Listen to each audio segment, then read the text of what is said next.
એય આપણો છોકરો લગન જેવડો થઈ ગયો હે હું કરશી? પછી ઈ ઉપાધિમાં હું બેઠો વાત તો કરી રાજકોટ દયા મામાને કીધું તું મેં, અહીંયા કમા મામાને મેં કીધું તું, ફોન આવ્યો તો એમ તો મામાનો.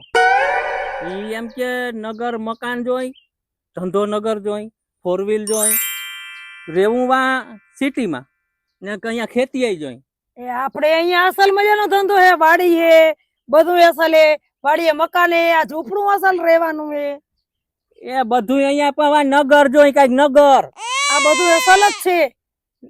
નગર હું કરું મેં? આ અસલ વાડી હે, આ બધું એવું માંડવી વાવેલી અડદ, નગર ને હું જોઈને કરવી હગાઈ? આ પછી અડદ ને બળદ બધું આપણે હે, કોઈના બાપનું ના સમજે લે. કાં અહીંયા એને નથી દેવી સિટીમાં, તો આપણે એક નગર પ્લોટ લઈ લઈ અને એક દુકાન લઈ દઈ. અહીં પ્લોટ લેવું પણ પાટલું લેવાના નથી ને પ્લોટ ક્યાંથી લેવો? પ્લોટ લેવો, પ્લોટ શેનો લેવો? થોડાક વ્યાજ ના લઈ લઈ. કાંઈ વ્યાજે નથી પડવું, ભલે વાંઢારીએ, આપણે કઈ વ્યાજે પડવાનું જ નહીં કોઈ દી. એમનામ અહીંયા નામી આપણે તો લગન કોક હગાઈ હાથ ચાલશે હો. પણ લગન કરાવી નહીં છોકરો માં, પછી આપણે અહીંયા કાયમ લોહીને ટીપે આ થાય બધું ખબર ને ખેતીમાં. કાયમ પછી આપણે કૂચે મર્યા રાખવાનું, છોકરાઓને બાજરો ને ઘઉં ને બકાલું છાશ ને દૂધમાં મોકલાવ્યા રાખવાનું. એ તો થોડું થોડું મોકલાવવું પડે. હગાઈ કરવી હોય છોકરાની તો બધું કરવું પડે. તુંય બાપા માથે લઈને ફરસ બધું